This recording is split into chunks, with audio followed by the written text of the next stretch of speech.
ಸ್ನೇಹಿತರೆ, ನೀವು ದರ್ಶನ್ ಅವರ ಅಭಿಮಾನಿ ಆಗಿದ್ರೆ ಈ ವಿಡಿಯೋವನ್ನ ನೋಡೋದಕ್ಕೆ ಹೋಗಬೇಡಿ. ಯಾಕಂದ್ರೆ ಇದು ನಿಮಗೆ ನೋವನ್ನ ಉಂಟು ಮಾಡಬಹುದು. ಮೇಲ್ನೋಟಕ್ಕೆ ಅಭಿಮಾನಿಗಳನ್ನ ಸೆಲೆಬ್ರಿಟಿಗಳು ಎಂದು ಕರೆದುಕೊಳ್ಳುತ್ತಿದ್ದ ನಟ ಒಂದು ಹೆಣ್ಣಿಗಾಗಿ ತನಗೆ ಸಾಕಷ್ಟು ಪ್ರೀತಿಯನ್ನ ನೀಡಿದ್ದ ಒಬ್ಬ ಅಪ್ಪಟ ಅಭಿಮಾನಿಯನ್ನೇ ಕೊಂದು ಹಾಕಿದ್ರ?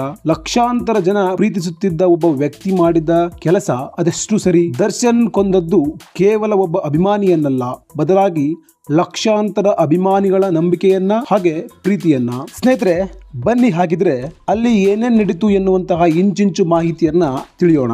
ಅದಕ್ಕೂ ಮೊದಲು ನೀವು ಇನ್ನೂ ನಮ್ಮ ಚಾನೆಲ್ ನ ಸಬ್ಸ್ಕ್ರೈಬ್ ಮಾಡಿಕೊಂಡಿಲ್ಲ ಅಂದ್ರೆ ದಯವಿಟ್ಟು ಸಬ್ಸ್ಕ್ರೈಬ್ ಮಾಡಿಕೊಂಡು ಬೆಲ್ ಐಕಾನ್ ಕ್ಲಿಕ್ ಮಾಡಿ. ಹೀಗೆ ಮಾಡೋದ್ರಿಂದ ನಾವು ಮಾಡುವ ಪ್ರತಿ ವಿಡಿಯೋದ ನೋಟಿಫಿಕೇಶನ್ ಪಡೆಯಬಹುದು. ಸ್ನೇಹಿತರೆ, ದರ್ಶನ್ ಅವರು ಅರೆಸ್ಟ್ ಆಗೋದು ಇದೇ ಮೊದಲೇನೂ ಅಲ್ಲ.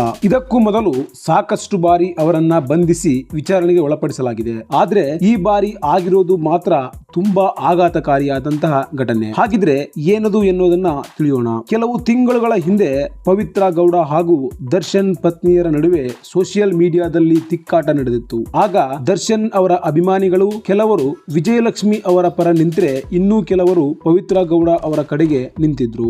ದರ್ಶನ್ ಕಟ್ಟ ಅಭಿಮಾನಿಗಳಿಗೆ ಇದು ತುಂಬಾ ಘಾಸಿಗೊಳಿಸಿತ್ತು. ಕೆಲವರಂತೂ ಈ ಘಟನೆ ತಮ್ಮ ಮನೆಯಲ್ಲಿಯೇ ನಡೆದಿದೆ ಏನೋ ಎನ್ನುವಷ್ಟು ತಲೆಕೆಡಿಸಿಕೊಂಡಿದ್ರು. ಇದಕ್ಕೆ ಅಭಿಮಾನ ಅನ್ನಬೇಕೋ ಅಥವಾ ಅಂಧಾಭಿಮಾನ ಎನ್ನಬೇಕೋ ಗೊತ್ತಿಲ್ಲ. ಹೀಗೆ ಅತಿಯಾಗಿ ಮನಸ್ಸಿಗೆ ಹಚ್ಚಿಕೊಂಡ ಒಬ್ಬ ವ್ಯಕ್ತಿ ತನ್ನ ಪ್ರಾಣವನ್ನ ಕಳೆದುಕೊಂಡಿದ್ದಾನೆ. ಅದು ಕೂಡ ತಾನು ದೇವರೆಂದು ಭಾವಿಸಿದ್ದ ತನ್ನ ನೆಚ್ಚಿನ ಹೀರೋನಿಂದಲೇ. ಸ್ನೇಹಿತರೆ, ಈಗ ಕೊಲೆ ಆಗಿರುವ ವ್ಯಕ್ತಿ ರೇಣುಕಾ ಸ್ವಾಮಿ. ಈತ ಚಿತ್ರದುರ್ಗದ ನಿವಾಸಿ. ಆತ ದರ್ಶನ್ ಅವರ ಕಟ್ಟ ಅಭಿಮಾನಿ. ವಿಜಯಲಕ್ಷ್ಮಿ ಹಾಗೂ ಪವಿತ್ರ ಗೌಡ ಅವರ ನಡುವೆ ನಡೆದಿದ್ದ ಸೋಷಿಯಲ್ ಮೀಡಿಯಾ ವಾರ್ ಬಗ್ಗೆ ಈತ ತುಂಬಾ ತಲೆಕೆಡಿಸಿಕೊಂಡಿದ್ದ.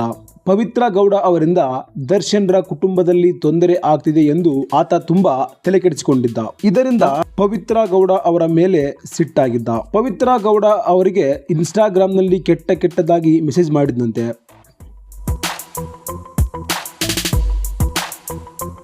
ಇದನ್ನ ಪವಿತ್ರ ಗೌಡ ಅವರು ದರ್ಶನ್ಗೆ ಹೇಳ್ತಾರೆ. ನಂತರ ದರ್ಶನ್ ಅವನನ್ನ ಪತ್ತೆ ಹಚ್ಚುವಂತೆ ಕೆಲವು ತಮ್ಮ ಹಿಂಬಾಲಕರಿಗೆ ತಿಳಿಸ್ತಾರೆ. ಆಗ ದರ್ಶನ್ರ ಹಿಂಬಾಲಕರು ರೇಣುಕಾ ಸ್ವಾಮಿ ಅವರ ಬಗ್ಗೆ ಮಾಹಿತಿಯನ್ನ ಕಲೆ ಹಾಕ್ತಾರೆ. ಆಗ ರೇಣುಕಾ ಸ್ವಾಮಿ ಚಿತ್ರದುರ್ಗದ ಮೂಲ ನಿವಾಸಿ ಎಂದು ತಿಳಿಯುತ್ತೆ. ಆಗ ದರ್ಶನ್ ಚಿತ್ರದುರ್ಗದ ತಮ್ಮ ಅಭಿಮಾನಿ ಬಳಗದ ಅಧ್ಯಕ್ಷನಿಗೆ ಕರೆ ಮಾಡಿ ರೇಣುಕಾ ಸ್ವಾಮಿಯ ಬಗ್ಗೆ ಕೇಳಿ ಅವನ ಮೊಬೈಲ್ ನಂಬರ್ ಸೇರಿದಂತೆ ಅವನ ವಿಳಾಸವನ್ನ ಪಡೆದುಕೊಳ್ತಾರೆ. ನಂತರ ಅವನನ್ನ ಕಿಡ್ನಾಪ್ ಮಾಡೋದಕ್ಕೆ ತನ್ನ ಹಿಂಬಾಲಕರನ್ನ ಅಲ್ಲಿಗೆ ಕಳಿಸ್ತಾರೆ. ಈ ರೇಣುಕಾ ಸ್ವಾಮಿ ಅಪೋಲೋ ಮೆಡಿಕಲ್ ನಲ್ಲಿ ಕೆಲಸ ಮಾಡ್ತಿದ್ದ. ಶುಕ್ರವಾರ ಆತನಿಗೆ ರಜೆ ಇತ್ತು. ದರ್ಶನ್ ಕಳುಹಿಸಿದ ಅವರ ಹಿಂಬಾಲಕರು ರೇಣುಕಾ ಸ್ವಾಮಿಗೆ ಕರೆ ಮಾಡಿ ದರ್ಶನ್ ನಿಮ್ಮೊಂದಿಗೆ ಮಾತನಾಡಬೇಕಂತೆ, ಬನ್ನಿ ಎಂದು ಕರೆದಿದ್ದಾರೆ. ಇದಕ್ಕೆ ಮರು ಮಾತನಾಡದೆ ರೇಣುಕಾ ಸ್ವಾಮಿ ಅಲ್ಲಿಗೆ ಬಂದಿದ್ದಾರೆ. ಅಲ್ಲಿಗೆ ಬಂದ ರೇಣುಕಾ ಸ್ವಾಮಿಯನ್ನ ಕೈಕಾಲು ಕಟ್ಟಿ ಹಾಕಿ ಕಿಡ್ನಾಪ್ ಮಾಡ್ತಾರೆ. ಕಿಡ್ನಾಪ್ ಮಾಡಿ ರೇಣುಕಾ ಸ್ವಾಮಿಯನ್ನ ಬೆಂಗಳೂರಿಗೆ ಕರೆದುಕೊಂಡು ಬರ್ತಾರೆ. ದರ್ಶನ್ ಅವರ ಆಪ್ತ ಸ್ನೇಹಿತನ ಶೆಡ್ ಒಂದರಲ್ಲಿ ರೇಣುಕಾ ಸ್ವಾಮಿಯನ್ನ ಕೂಡಿ ಹಾಕ್ತಾರೆ. ಅಲ್ಲಿ ರೇಣುಕಾ ಸ್ವಾಮಿಗೆ ಹಿಗ್ಗಾಮುಗ್ಗಾ ಥಳಿಸ್ತಾರೆ. ಅವರು ಹೊಡೆದ ಹೊಡೆತಕ್ಕೆ ಮುಖದ ಮೂಳೆ ಮುರಿದಿದೆ, ಪಕ್ಕೆಲುಬು ಕೂಡ ಪುಡಿಯಾಗಿದೆ. ಆಗ ದರ್ಶನ್ ಹಾಗೂ ಪವಿತ್ರ ಗೌಡ ಕೂಡ ಅಲ್ಲಿಯೇ ಇದ್ರು. ದರ್ಶನ್ ರೇಣುಕಾ ಸ್ವಾಮಿಯ ಮರ್ಮಾಂಗಕ್ಕೆ ಒದ್ದಿದ್ದಾನೆ. ಆಗ ಹೊಡೆತಕ್ಕೆ ರೇಣುಕಾ ಸ್ವಾಮಿ ಸ್ಥಳದಲ್ಲಿಯೇ ಪ್ರಾಣ ಕಳೆದುಕೊಂಡಿದ್ದಾನೆ. ಆಗ ದರ್ಶನ್ ಶವವನ್ನ ಮೋರಿಗೆ ಎಸೆಯುವಂತೆ ಹೇಳಿದ್ರಂತೆ. ಇದನ್ನ ಕೇಳಿದ ಮೇಲಂತೂ ನನಗೆ ದರ್ಶನ್ ಬಗ್ಗೆ ಅಸಹ್ಯ ಭಾವನೆ ಹುಟ್ಟಿತು. ಒಬ್ಬ ದೊಡ್ಡ ನಟನಾಗಿ ಲಕ್ಷಾಂತರ ಅಭಿಮಾನಿಗಳನ್ನ ಹೊಂದಿರುವ ಇವರು ಹೀಗೆ ಮಾಡಿದ್ದು ಸರಿನಾ? ಅವನನ್ನ ಕರೆಸಿ ಬುದ್ಧಿವಾದ ಹೇಳಿದ್ರೆ ಆಗ್ತಿರ್ಲಿಲ್ವಾ? ಒಂದು ಹೆಣ್ಣಿಗಾಗಿ ಒಂದು ಜೀವವನ್ನೇ ತೆಗೆಯುವ ಮಟ್ಟಕ್ಕೆ ದರ್ಶನ್ ಇಳಿತಾರೆ ಅಂದ್ರೆ ಅವರು ಸಿನಿಮಾದಲ್ಲಿ ಮಾತ್ರವಲ್ಲದೆ ಹೊರಗಡೆಯೂ ಸಹ ನಟಿಸ್ತಾರಾ?